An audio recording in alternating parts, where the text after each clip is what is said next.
Hi, guys. Welcome back to a nighttime edition of Chats from the Blog Cabin. I'm so excited to be here with you tonight. We're going to end our Women's Empowerment, Women's History Month with an amazing organization that gives back to women and girls. But before we get started, I wanted to share a quote that I think kind of goes with what we're going to be talking about, Shirnetta.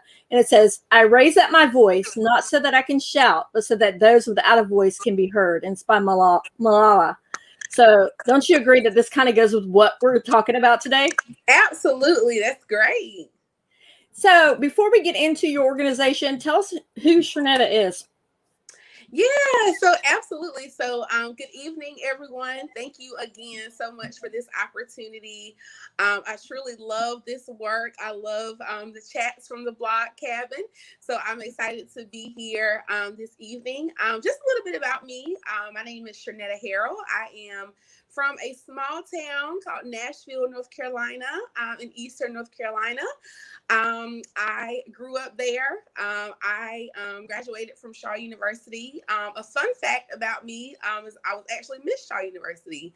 I later went on to get my master's in social work degree from Alabama A&M University.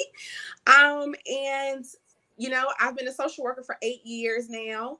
I've practiced, in a lot of different settings, got a lot of professional observation and experience. I love everything home goods, shopping, and decorating my house.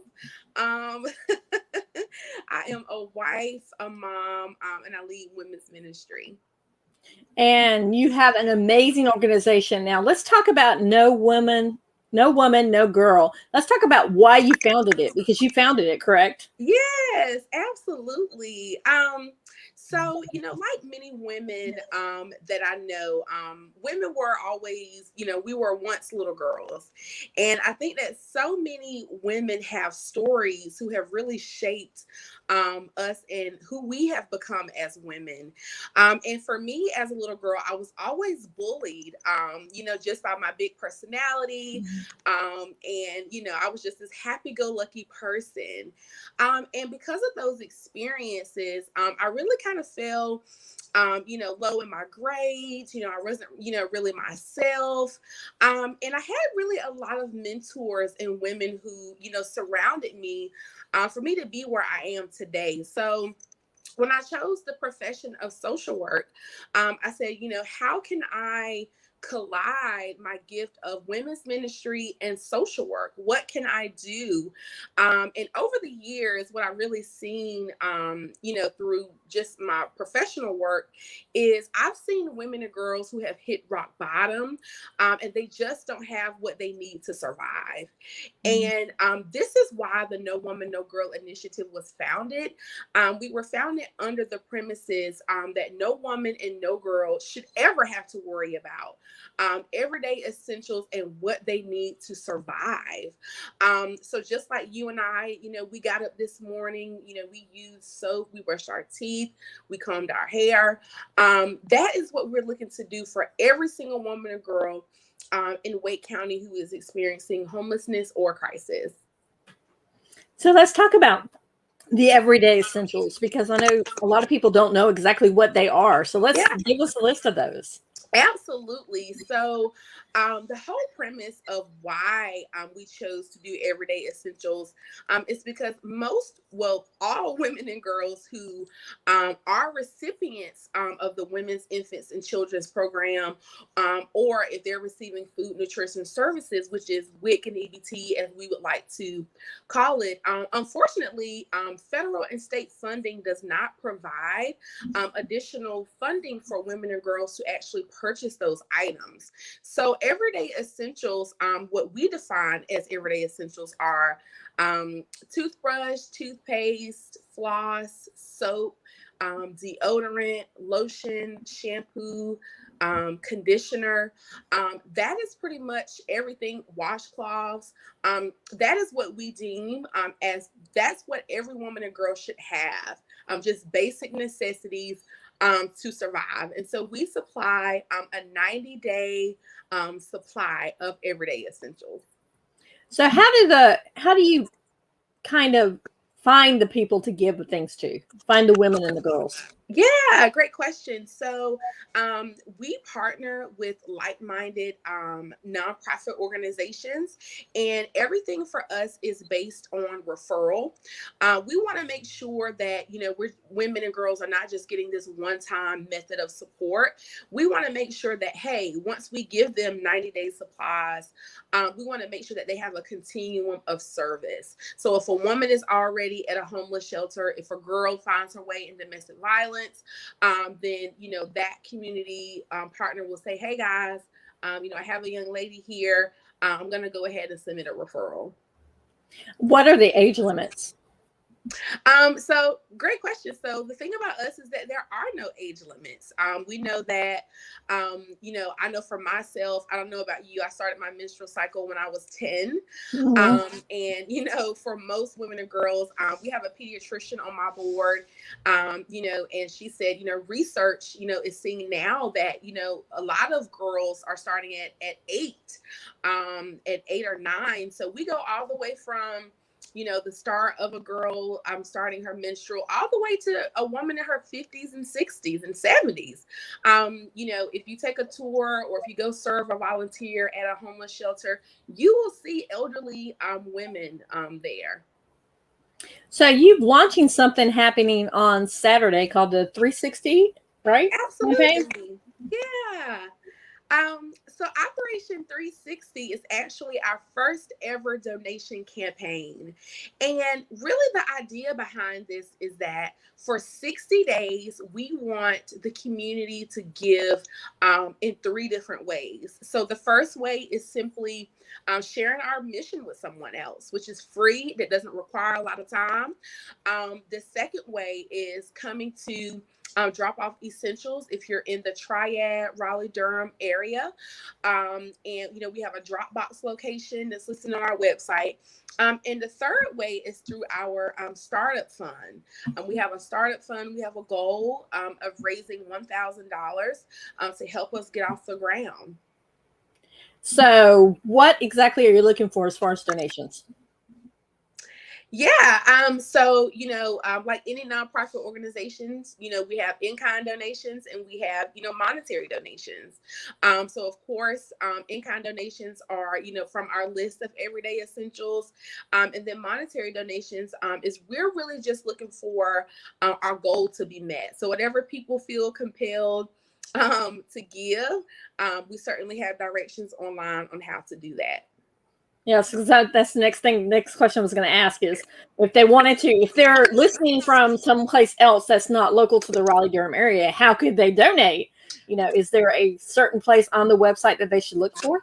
Absolutely. So tomorrow, under our donate tab, there will be a slot for the community to give. We also have a Amazon wish list that will be posted for people who maybe want to purchase everyday essentials, but they're not in the local area.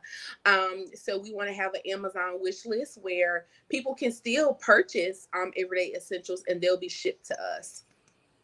Now, you said you're a social worker. Is that the reason why you're so passionate about helping women and girls? That's a great question.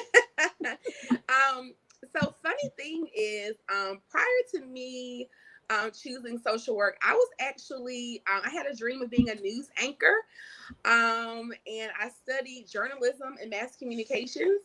And I got into that. I was like, no, this is not, really what I want to do. Then I switched over to English education, majoring in journalism. Then I said, no, social work is kind of my jam. I would like to say that, social. We can't hear you because you're muted. You got a notification, it mutes you. Oh, can you hear me? Yeah, I can hear you now. Okay. So I would definitely say that, social work was kind of the segue into why I'm so compassionate about women. But I come from a very long lineage of strong women who have faced adversity. My mother is a cancer survivor, and I have never seen her miss a beat. So a lot of, my compassion really stems from my own experiences. So let's delve into that a little bit, Yeah. your own experiences, because I think when you look at someone who starts a nonprofit, you have to look at how they were raised and if they were raised in a motion of giving back. So let's talk about that. Yeah, yeah. Can't hear you again because you got a notification. Can you hear me? Yeah, I can hear you now. Okay.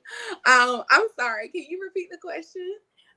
Talking about your motivation, because that you said your mom had faced adversity, so having those role models when you were growing up, what that means to you, and what hopefully that'll bring to the girls and the women that you're helping. Yeah, so my mother is actually a cancer survivor, but more so my late grandmother. My late grandmother actually was diagnosed with breast cancer. She fought her battle for 6 years and later passed. My grandmother, coming from a small town of Nashville, North Carolina, I would go into grocery stores and people would say, "Hey, are you Shirley's granddaughter?" My grandmother was a nurse who gave so compassionately to everyone that she encountered. She never met a stranger. And a lot of my upbringing, a lot of, what I'm doing now, I kind of feel like I've kind of subconsciously have kind of adapted just having a servant's heart and really just being concerned about the basic welfare of women and girls. Today I actually, took myself to lunch, and the waitress, I actually noticed that she just seemed just kind of down to me. And after getting to know her, she later told me that she was a homeless college student, and that she had moved down here from New Jersey. And she didn't have any food in her refrigerator, and she didn't have a lot of money for the month of April. And that to me was although it's unfortunate that she is experiencing that, I was able to kind of get on the phone, call a couple of people, get her connected to some resources. But it further confirms why the work of the No Woman, No Girl initiative is so imperative and so important. That homelessness doesn't have a stereotype. Mm-hmm. And while a lot of people think that it does not. Homelessness now has an entire different meaning.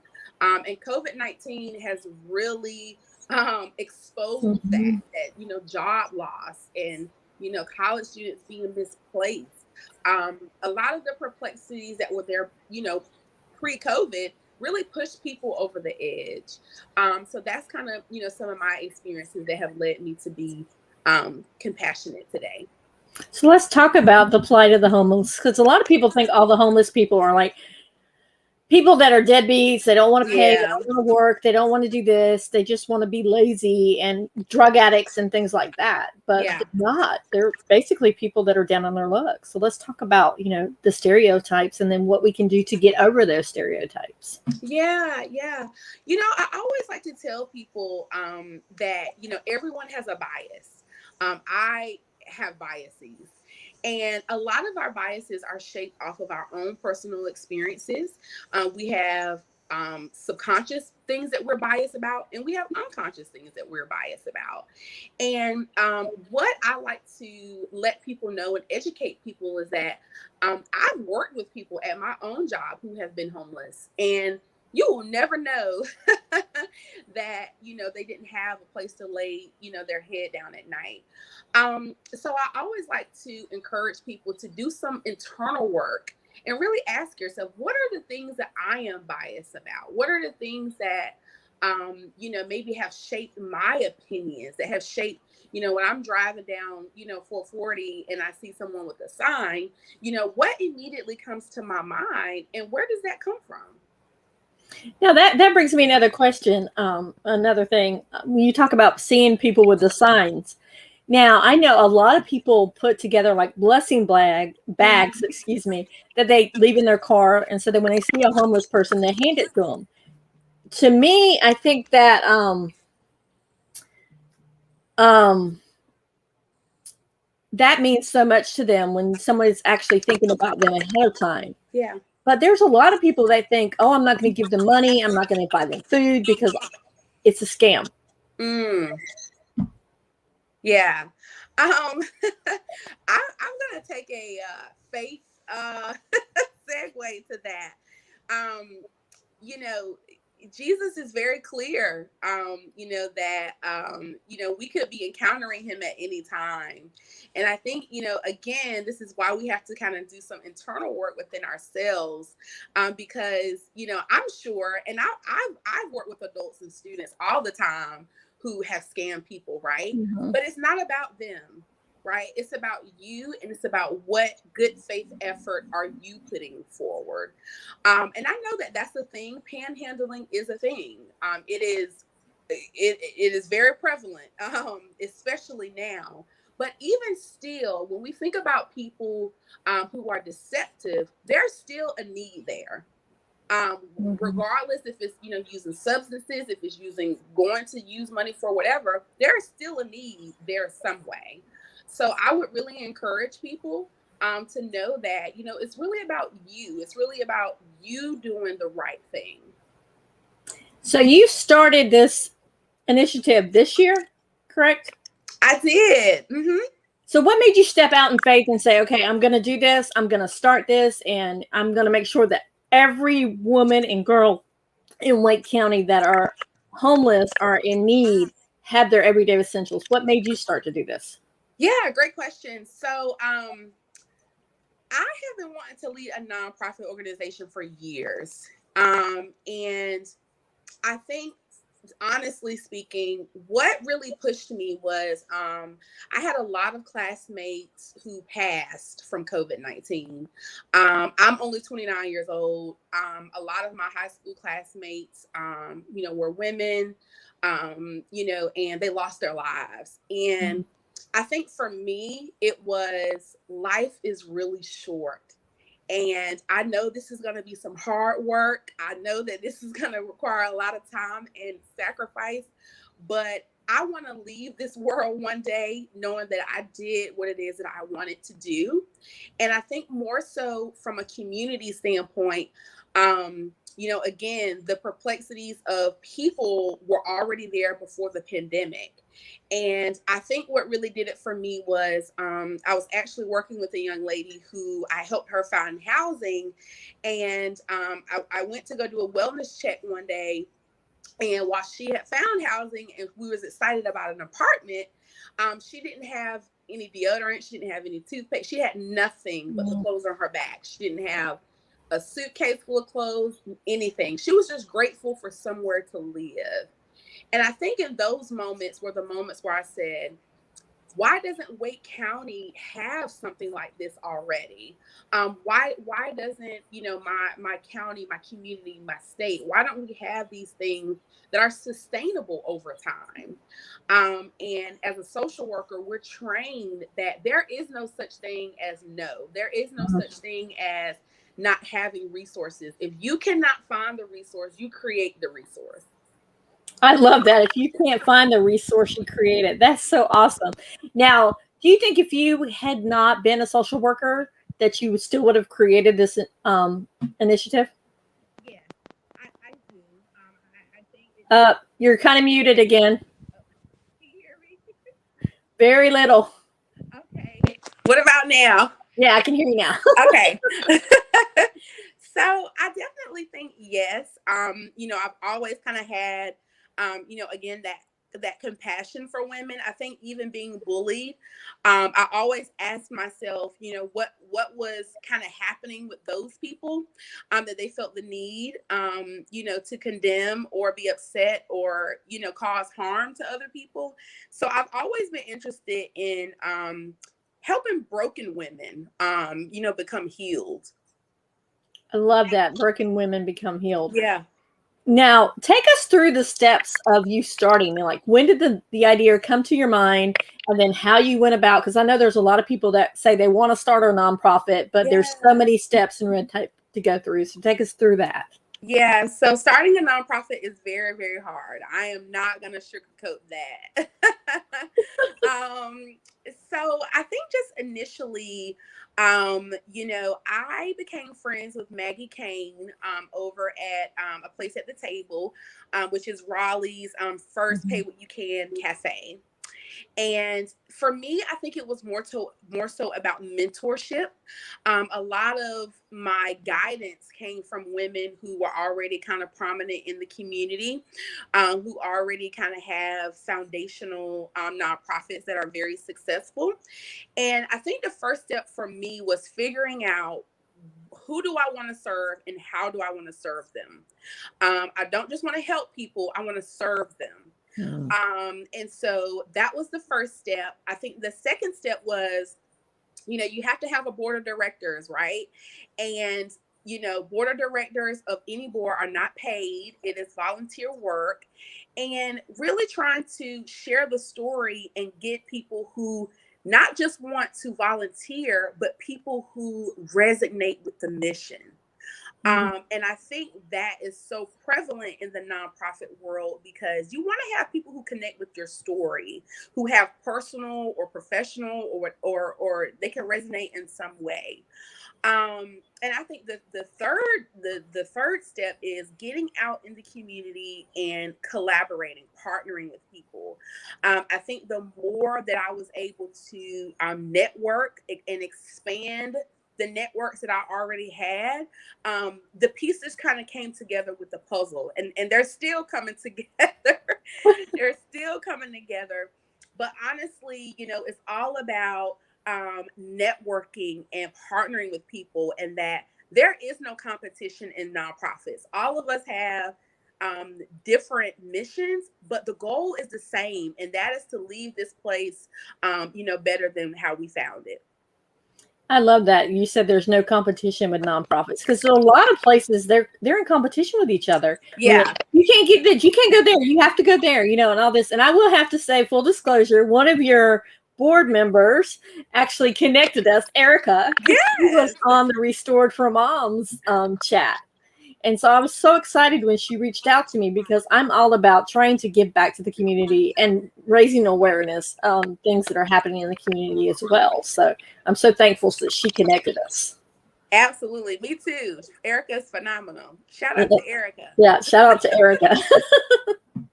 Now, going forward, what would you like to see the initiative like 10 years from now?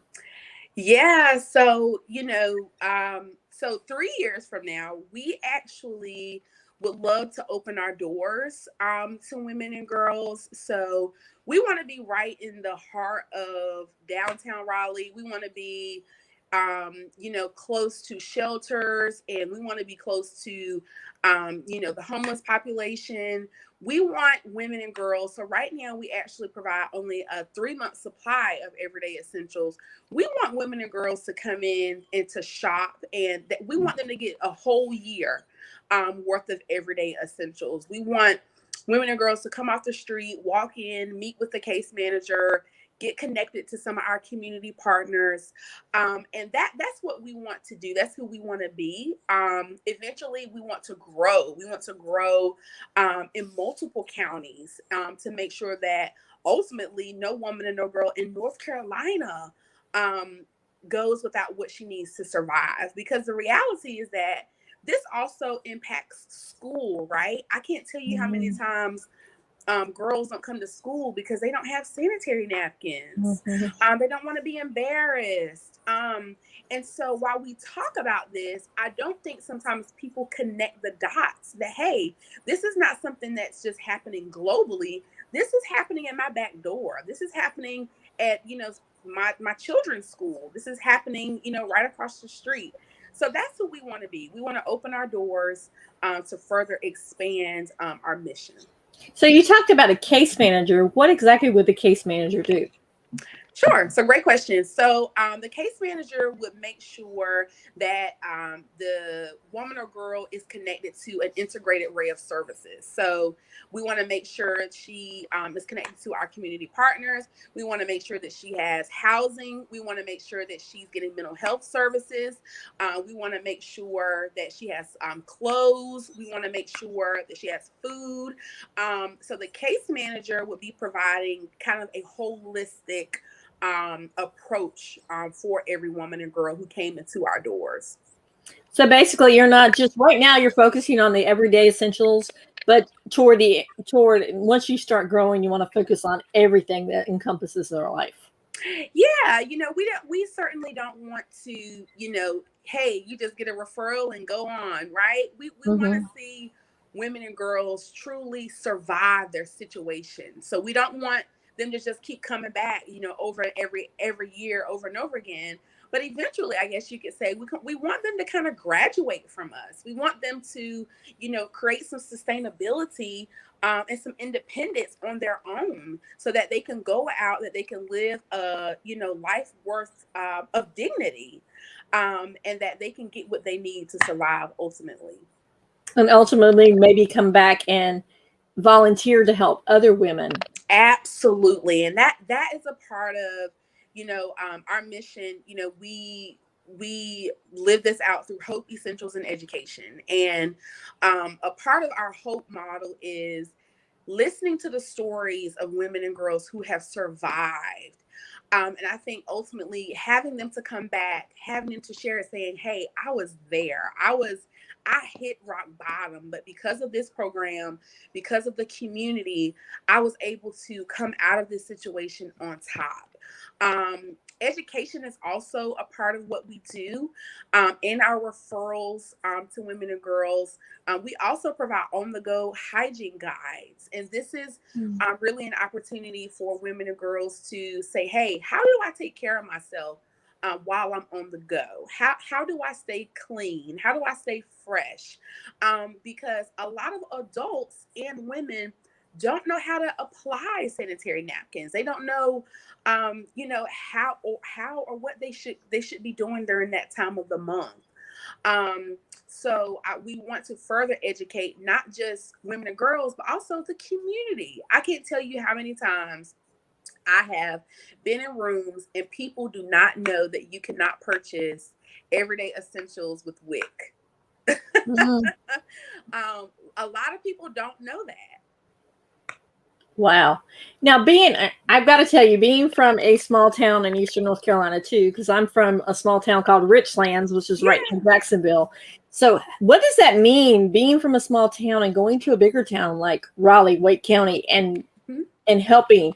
Does that just because you saw the way people grew up in rural areas, is that the reason why you want to help out so much? Yeah. So, Nashville, is right, probably about 5-10 minutes from Rocky Mount, North Carolina. Hmm. And if you know anything about Rocky Mount, North Carolina, there is significant poverty. There's intergenerational poverty. There's the employment there is low. And every time I go back home, I actually went to Rocky Mount a couple of weeks ago. Um, I am just floored, at the conditions of a lot of my classmates, a lot of, just the neighborhoods. And I'm like, who do I need to talk to? What's going on? What's happening? And when my husband and I got married and we moved to Wake County, I was seeing the same things. I was seeing some of the same things, like, hey, why is this side of town? What's going on with the funding of the city, of what's happening, because people are hurting and people need help. So I felt like, if I can't, make a big change, I can start off with making small change. Yeah. And so let's talk about COVID and how COVID has impacted the homeless, because a lot more people, like you said earlier, are homeless now because Yeah, they're, even though the landlords aren't supposed to evict them, they're evicting them anyways because they can't pay rent. absolutely. COVID and people experiencing homelessness is a whole it's a whole thing. All the way from access to getting tested, access to getting vaccinated, education, knowing about it, affordability with medication, PPE.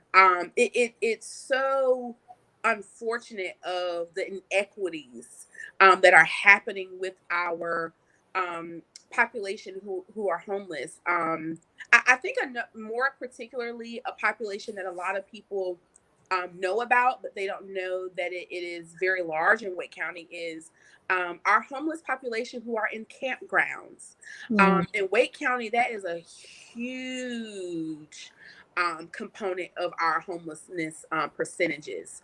I can't tell you how many times I've been to, campgrounds for wellness checks, and it's a whole community. It's like a little town. And so when we talk about COVID, when we talk about, even middle class families who are now homeless, I can't say it enough. Homelessness right now in 2021 has a different perception. So, how do you identify the women and girls that are homeless? Because obviously they're not on anybody's roster or any list or things. So, do you go into these encampments and say, okay, you need this, or how are you going to get all the supplies to them besides them coming to you? Yeah, so what happens, and this is why we partner with community agencies. So what happens is,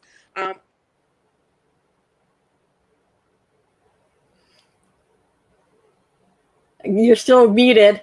Manager, a social worker, or a outreach worker comes to pick up the referral, and then they distribute the referral. So basically, they have to have some kind of paperwork already. There's no way to identify if they don't have a paperwork in the system. There's no way to identify it then. Absolutely. Mm-hmm. And so we are not too concerned about, we're more concerned about, just, do you meet the criteria, right? So it's, if you don't have a permanent address, you're able to get what you need for 90 days. We don't go into detail about income verification. We don't go into income about, are you documented? We literally are saying, do you have a permanent address, or are you in a crisis, right? Because you can have a permanent address and still be in crisis. So we really focus on those two components. Now, there's other things that you have on your list besides the everyday essentials that you want to give out to people. So tell me some of the more things that people can donate, because one of the things just took my heart when you said Bible. So I know there's other things on there too. So yeah, so at the No Woman No Girl Initiative, we believe that Bibles are essential.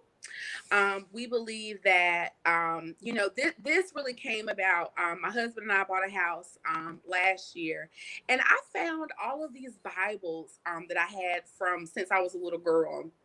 And I said to myself, how powerful would it be if these Bibles weren't just sitting here collecting dust, but that I was able to donate them and give it to a woman or girl who has hit rock bottom? And while we know that, people have different beliefs, we know that, that we have the Jewish community, we have the Catholic community, we have, people who don't believe at all, which is okay. We know that we're not going to reach every woman or girl that we serve, but if we could reach one, we that is, kind of our mission. And when I founded this organization, I wanted to make sure that we were clear that we weren't a faith-based organization, but that we were just people on mission. And that's just to simply share hope that if a woman or girl wants to pray, hey, we are right here with you. And if you're not, that's totally fine. We still love you. We're still going to give you what you need. it sounds like a lot. This is a lot like the mission that my friend Joanna is on in Philadelphia, is that they go out and they feed once a week. They go to the inner city in Philly and they feed, the people, the addicts and things like that. But most people, it's like, oh, you have to listen to a sermon or you have to do this. But they're like, no, we just love on you and we just give you sandwiches. Yeah. Yeah, absolutely. And we never come to women and girls with a faith conversation, right? As a social worker, I never come in a conversation with, let me tell you about Jesus today, right? But if it comes up, and if there are parents or if there are students who, mention their faith, or, if they say, hey, can you pray with me? There are lines that can be blurred. But, in the nonprofit world, we know that there are women who are lost. And, we have some good news to share with them. So what other things besides Bibles and the everyday essentials are you looking for as well? Yeah, so the other thing that we kind of deem as essential is bus passes. So if a woman or girl is, this is just research, if a woman or girl is experiencing homelessness to any degree or is going through any form of crisis, 9 times out of 10, she's probably not going to have a car. So we actually collect bus passes because there's a story on our page about a young lady named Diamond who shared her story about she was a teen mom. And there was some days where she just didn't have the bus fare. She was struggling trying to scrape up $2.50 one way, Monday through Friday, to get herself and her daughter to childcare. And so right now, because of COVID, Go Raleigh, the buses are free, which is phenomenal. Mm-hmm. But we know that there's going to come a day when bus fare is going to go back up. And we want to help eliminate that barrier that if a woman or girl is trying to be employed, if she has doctor's appointments, wherever it is that she needs to go, we want to make sure that we fill in the gap and give her that bus pass. Now, you keep saying women in crisis. Let's talk about that because I know a lot of people are like, well, what's that mean? So let's talk about that. Yeah. So, crises as well as homelessness, there's not an exhaustive list, right? There's no way in the world we can put some of these perplexed situations in a box. So just a couple examples of a woman in crisis could be domestic violence. She might be living in a multi-million-dollar house, and she might say, you know what, I'm going to interact today. You know what, I'm going to go to a domestic violence shelter. She is in crisis. Another example is that I see a lot is more so in the Hispanic and Latinx community where, the father is deported and the mother, may be left with the children. That is a crisis. A girl who has an emergency foster care placement, who has been taken away, DSS has taken custody. And, she's left the house with just her clothes on her back. That is a crisis. Incarceration. Juveniles transitioning out of jail, maybe not having anywhere to go. Parents kick them out. That is a crisis. Wow. Yeah. So how can people once again donate for you guys? Absolutely. So tomorrow we are posting on our website.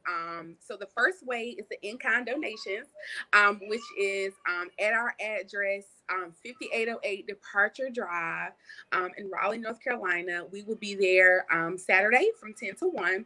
And every other day, you can come drop off essentials from 10 a.m. to 4 o'clock every day. The second way that you can give is monetarily through cash donations online.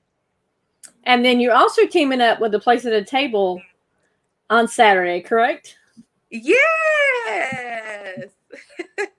Tell us a little bit about that for people that maybe are local to the Raleigh-Wake County area that could drop off.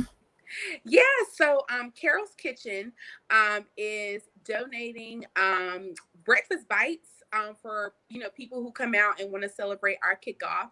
And Carol's Kitchen has a similar makeup of supporting women, but they focus more on employment and giving women second chances. And so everything that is cooked, everything that is made is from a woman who has survived, whether it's homelessness or they're in crisis as well. So we're looking forward and we're excited for our partnership with them. Okay, so tell people where they can find your website at. I know I got it on the screen, but absolutely. So my website is www.nowoman.nogirl.com. Our Instagram is at nowoman.nogirl. And our Facebook is the No Woman, No Girl Initiative. Okay, so one last thing before we hop off. Is there any one last thing that you want to tell people? No, I think we've definitely covered everything. I think one thing that I would encourage people is that I know that we are small now, and I know that we are getting our story out. But every successful nonprofit like Compassion, or some of these really big Feeding America, the Eastern Food Bank, everybody started small and everybody had a dream. And I just want to encourage everyone who's listening that this is a dream. And we have some really good people we're partnering with. We have some really good people on our board. And we're going to make this happen one way or the other. So I know it's small now, and it's kind of hard to get people to buy in, growing nonprofits off the ground. But fortunately, me and my team are in a situation where the community is responding a lot faster than we are. I get phone calls, emails all the time. They're like, "Hey, how we need some help. How can we get these referrals?" So we're really excited, and I appreciate you for sharing your platform with me. And no donation is too small, correct? Correct. I mean, if they just want to drop off a thing of soap, it's fine. You'll take it, right? Absolutely. If you want to go to Costco and get however much you want, there will be an in-kind donation receipt. So there's just a QR code when you drive up. You can scan it on your phone. If you have an iPhone, you can just take a picture. It'll pull right up. You fill out your donation receipt, and you have it for your records. That brings me to another thing. With COVID, how much if people are scared to kind of drop by and donate? Is it COVID friendly? Yeah, absolutely. So it's a contactless drop off. So it's simply you going dropping off the donation and driving off. So you don't interact with anybody, anything like that. Okay, Shirnetta, I want to thank you so much for coming on and sharing about the No Woman, No Girl initiative. And I wish you the best of luck. And I can't wait for it to go on the website tomorrow, because I'm not in Wake County. I'm in Goldsboro. You know where Goldsboro is. So, but I will be donating a donation for you guys. Absolutely. Thank you so much. Again, I'm actually excited to watch this back. So, guys, we will see you on the next chat from the Blog Cabin. Bye. Bye.